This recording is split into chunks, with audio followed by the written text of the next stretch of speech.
worth alone millions of dollars. And the reality is just like always, You have been working with multiple businesses from last many years. So what are the traits which tell you instantly this particular business or founder I will going to fund? and we were doing $2 million a year in our first year of revenue.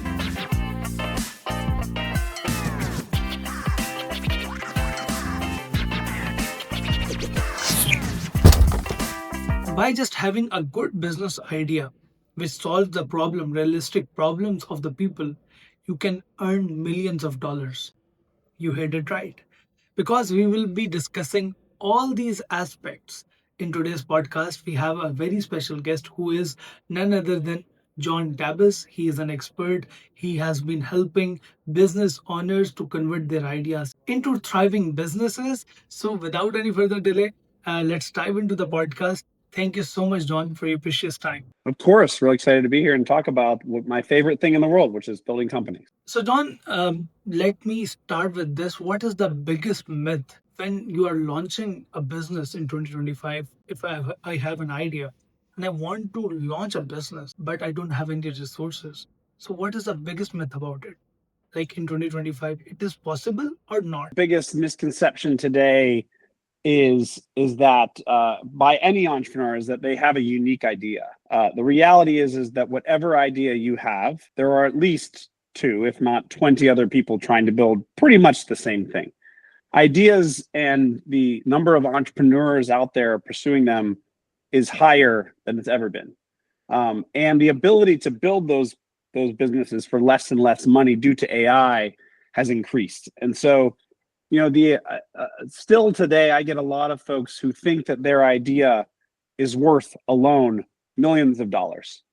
And the reality is just like always, the idea is worth the paper that it's written on, or the pixels that it's written on. And that means not very much. It's really all comes down to execution. I think insights are very helpful. Now, I will directly jump into the next one, which is like you have been working with multiple businesses from last many years. So, what are the traits which tell you instantly this particular business or founder I will going to fund? So, what are the traits which can tell you that? I would say one is that we really love is that they've been a founder before, even if it didn't work. If they have the battle scars and the learnings, they know sort of how the game is played. It's so much easier to work with a founder that sort of knows the game that they're playing. So that's one. It doesn't mean that we only back multiple time founders, but it's certainly something that we love to see. The second is what I would just call an insatiable drive to sell. Founders are everything at the beginning of a company, but most importantly, they're the salesperson, the marketer, the person who's going to get team members, capital, and customers. And so folks that sort of relentlessly are positive about their vision, about their business, is another really big trait. And then the third one, which again, these aren't all like check boxes and you have to check all three boxes. They all come in different levels and combinations. But the third one is then, a high level of expertise in their space. They know the industry cold, they've worked in that industry, or they have advised in that industry, or they've built in that industry before. Those three things really get us excited about working with someone. So, John, people have a lot of ideas, right? But as I mentioned earlier, the idea or the business should be problem solving. So, how can you measure like this particular business will going to solve the problem of the people? So, I should invest in it. The process that we go through is a very disciplined process. It is a very repeatable process, but it's also a process that recognizes that these things are not linear. So we don't build companies in a way that's like very programmatic and we just repeat the same thing over and over again and expect to get the same results. We just fundamentally don't believe that great companies are built that way. Great companies come out of great individuals coming together around a big problem to solve with novel approaches and skill sets to make it happen, right? And so the way that we do our work is we either start with a person or an idea or a partner. And these catalysts are all very different. It can be a celebrity or a corporate or an individual or a team. And we work with them to explore their space, their concept, their idea, or potentially spaces and concepts that we've explored. And we're sort of doing founder problem fit right? And then founder team fit all at the same time. Different people come in, different people go out. We're trying to look for that sort of magic combination of personalities and skills that normally happens in the wild, just sort of happenstance. But we're doing it with a very clear lens on what we think is going to build a backable team. And then while we're doing that work with them, we're talking to experts in the space. We're learning from, we're testing this hypothesis. It could be with just interviews, customer interviews, investor interviews. It could be with a Figma or a demo or a beta, like lots of ways that we can test these things out.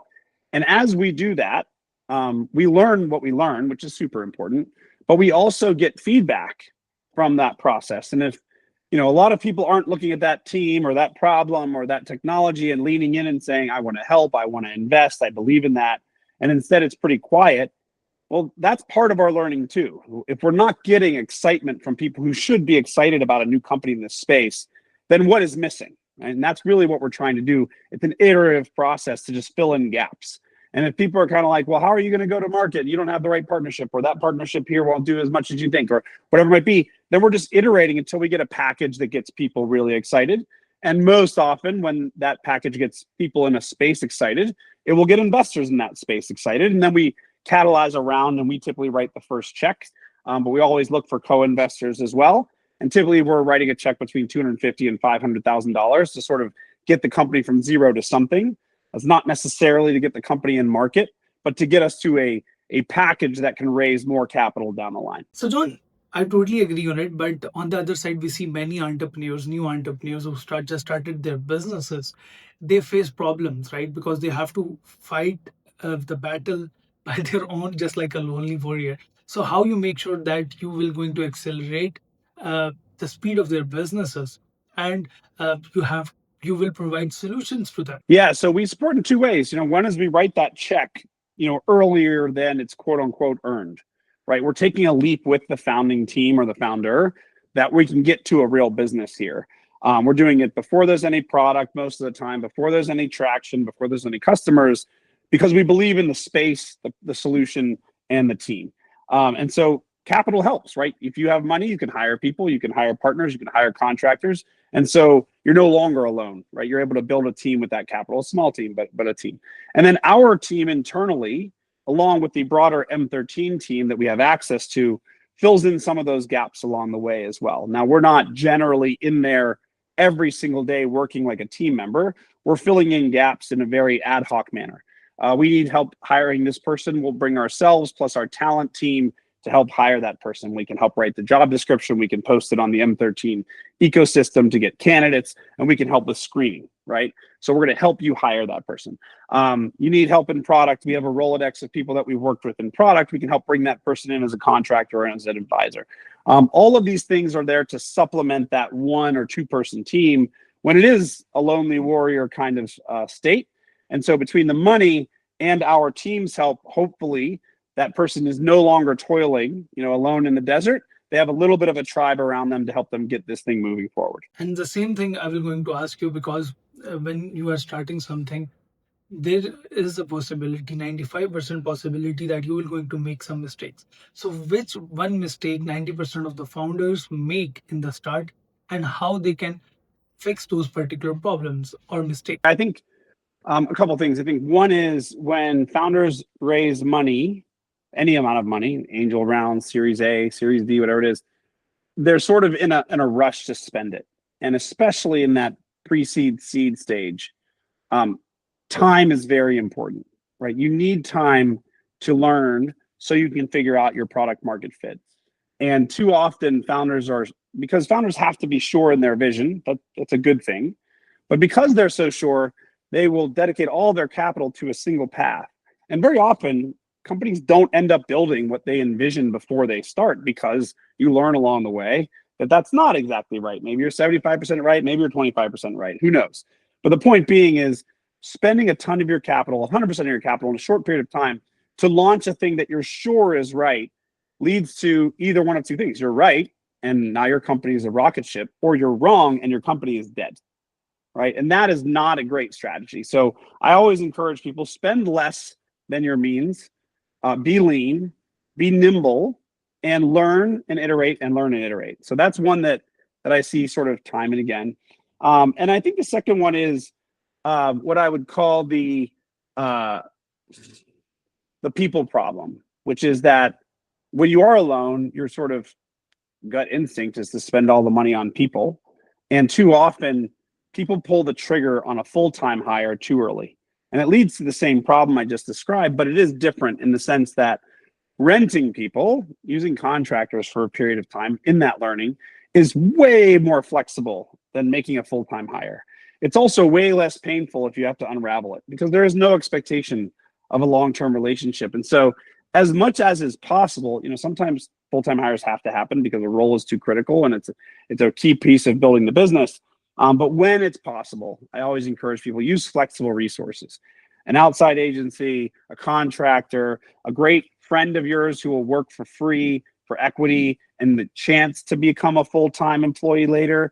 And I guess that's the last one I would say is using equity instead of cash at the pre-seed and seed stage as much as you can to drive both alignment in the long-term building of the business and the value, but also minimizing your burn is a huge tool that very often folks tend to, at least today, lean much more heavily on cash than on equity, which I think just is a misalignment. And if that means that you can't afford someone and their full-time salary, that's okay. Take them nights and weekends, have them be an advisor, have them be a contractor where you're paying them low cash, high equity and have it vest so that over time they'll join the firm when it's the right time. In that first, call it 2 years of my company, the Books Company, I was really the only full-time employee for the first 14 months or so. Everyone else was part-time, nights and weekends, interns, for free labor from friends. And we were doing $2 million a year in our first year of revenue, but it didn't matter. The right time to hire was not at that point. We hired as we went. In our second year, we did $6 million of revenue. We had a team of 5. We were doing more than $1 million of revenue per full-time employee in that second year. And very much by design, because I never wanted to get to a place where I would be stuck if I didn't raise more capital. Now, at some point, you kind of have to take the leap. And that for us, that was our Series C. We raised $24 million. At that point, you just got to go build the business because you have a bunch of resources and you're expected to spend it.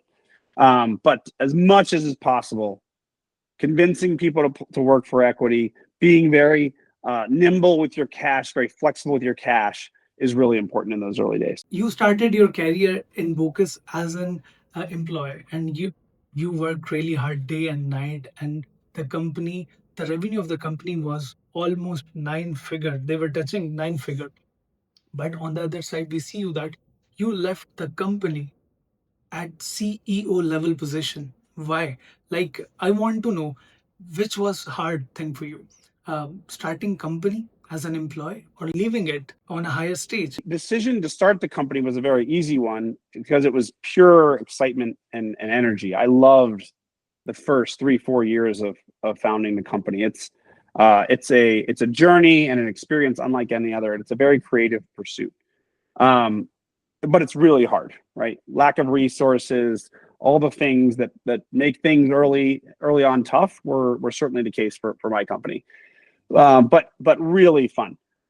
Leaving the company as a full-time employee was hard in the sense that it had been mine. The way that you leave is very personal and important professionally. And so that I think that was probably the harder of the two, to be super honest. I think it was the right thing. I still am very involved as chairman of the board. I talk to the CEO every week. She and I are great friends, and she runs the company better than I ever did. So I feel really good about where we landed, but it is a very personal and a very emotional thing to sort of step away from being in control of your baby, right? But between the two, 100% stepping away was harder than getting it started. I think it's very difficult to give your baby, grown baby, to someone else, but you take this decision. We respect that. But I want to know what was the message you get after doing so much hard work and starting from employee, quitting on CEO position. What was the message that taught you as in person, and that particular lesson is helping you now in your field as well? The biggest thing I would say is most important for any founder and any team is to have really strong convictions, extremely loosely held. And what I mean by that is that you have to very strongly believe in your current approach, um, and defend it and push it and fight for it all the way until it's time to completely abandon it. And you have to be really willing to do that. So, as a quick example, in our first, I don't know, 2, 3 months of Books, our whole brand positioning was flowers for men. Let's get men to buy more flowers for the women in their lives. After 2, 3 months of advertising that brand positioning, we learned it was completely wrong because men didn't click on our ads and men didn't engage in our social media and men didn't care about flowers. So all of a sudden we became for women too. That was a very strongly held conviction when we started off. And we just abandoned it 3 months into the journey. It was the right answer. Another one is we started off with a very, call it, pure business model. 40 bouquets, $40 flat, all from South America farm direct. And over time, as we got bigger, we learned that certain pieces of that just didn't work. Having a single price point was great from a simplicity perspective, but people wanted different sizes. They wanted to send more flowers. People wanted vases. We said very early on, no vases, because we wanted it to be so simple. But everyone wanted vases. Even though we thought they didn't, they kept telling us we want vases. So we hold these convictions, these beliefs in our business very strong. But as we learn, we very quickly abandon them and change completely. That's really hard to do. It's also really hard to get a team comfortable with, because people join a company to pursue what they believe is the company at that time. And then all of a sudden, a year later, or 6 months later, or 2 months later, or a day later, it all changes. And that's really difficult on employees who didn't sign up necessarily for that plan. So managing culture and managing a team through those periods is incredibly challenging. But that to me is the key to building large value. I look back at a couple key decisions we made: product, pricing, technology, whatever it might be. And we made massive changes in those along the way. And if we hadn't, the company would not just not have scaled, it wouldn't exist. Those decisions were key to the success of the company over time. And there will be more of those decisions in the future, even at decent scale. John, we have a lot of things to discuss, but before leaving, I want you to give advice to those people, any message for those people who are juggling around, they are continuously trying to do something, but they are continuously failing. They are not able to scale up their business. Any advice for those entrepreneurs? Yeah, I got this great advice, but it was very frustrating at the time from my friend, former roommate, and the founder of Bonobos, Andy Dunn, who, when I was talking about starting Books, I'm trying to ask him, like, how do you start a company? What do you do? And his response was, you start a company. And I was like, I don't understand what that even means. What do you mean I just start a company? He's like, you form an LLC, get some friends to work on it, start building your product, and then eventually you'll have a company. And that seemed very frustrating at the time. I was like, you can't just start a company. You have to do this. You have to learn all these things. And he was like, no. You start a company by starting a company. And so my best advice is Andy's advice, really, which is, if you want to build a business, start building a business. It may not work. It may not be perfect. It'll probably fail. But the way you get good at anything in life is by trying things and then learning and then trying again. And so there's not a lot of cost or risk to starting a business if it's a night, weekend, side hustle gig while you have your core job going, or if you're in school. There's not a lot of risk to it. So I would just say, put together a couple friends, put together the right skill set, and just start building. So this is how you can earn millions of dollars. You can turn your ideas into $1 million income stream. So we hope you will going to like the podcast. Do subscribe the channel and follow us on all social media platforms. We will be going to meet you in the next podcast with another exciting guest. Till then, take care. Bye bye. But do remember this: keep listening, keep achieving, keep daring.